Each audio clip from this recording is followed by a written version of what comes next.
I think the United States has taken a big step forward. But I will say again that this is not a problem that the United States has uniquely or a problem that the United States can solve by itself. This is a problem that the alliance needs to come together and discuss and build out solutions that support this entire ecosystem.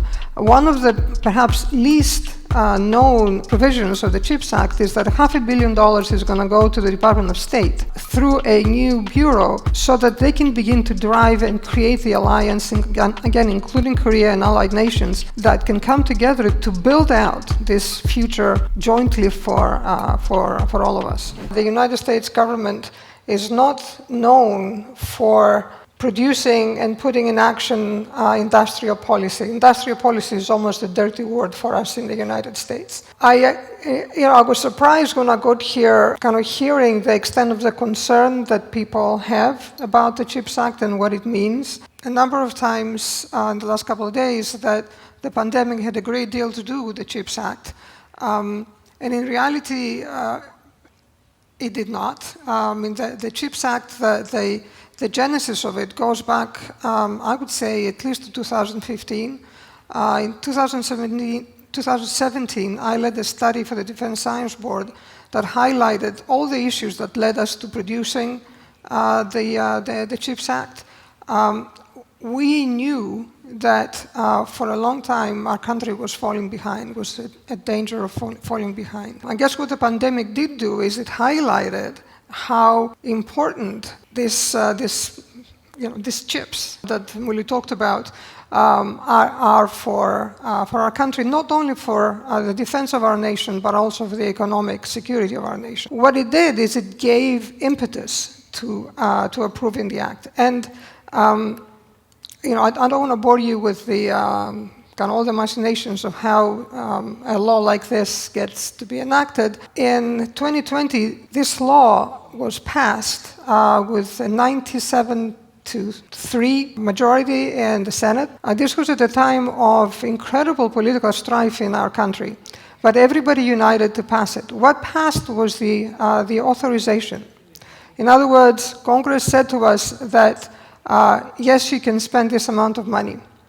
Actually, no money materialized until the appropriation happened, I want to say last month, when finally money was set aside to go implement the law. So it took a very long time. One of the reasons why our lawmakers were willing to go the extra mile and invest this money into the semiconductor sector in the United States. This is a graph that was produced by the Semiconductor Industry Association in the United States. If you look at the percentage of the market share in manufacturing that the United States has today, it's at 12%, and all the analysis showed minus government action, in the next 10 years, that percentage would further drop to 9%.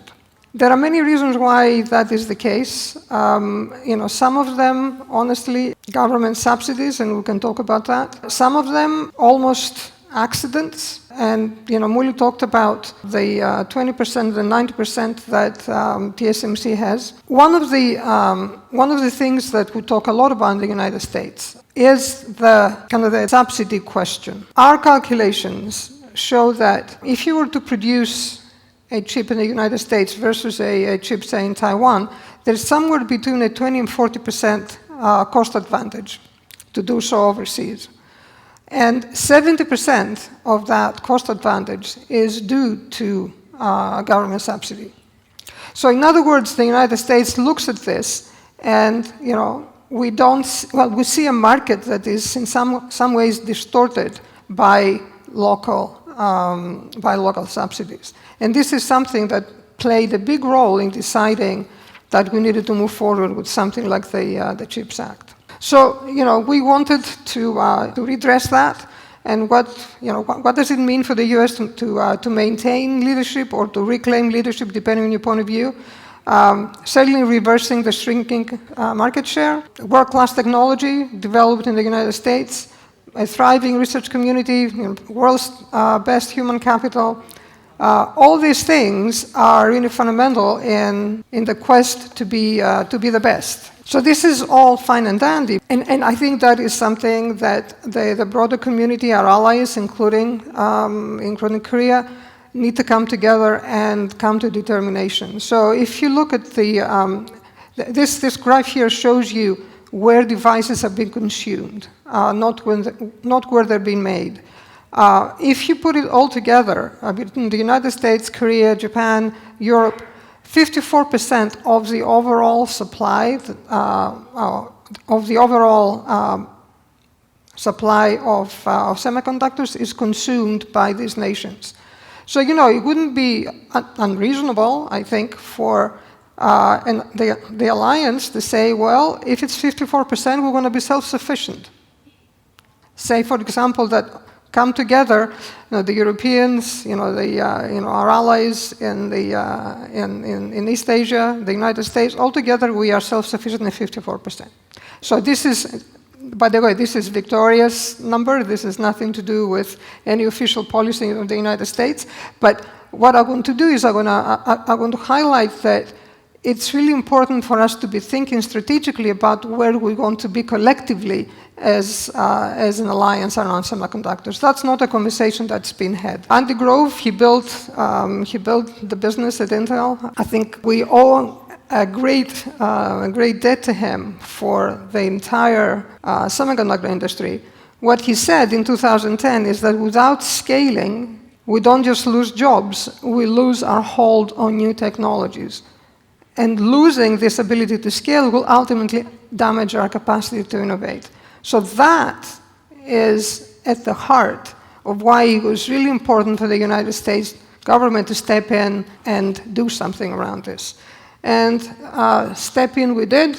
I think the determination was made that scaling does matter. The CHIPS Act has many aspects to it. We can have the National Science Foundation, or the equivalent of it here in Korea, put lots and lots of money into beyond Moore's Law fabrics. But how do you know that it will really work? As Murli said, these fabs are very expensive, tens of billions of dollars.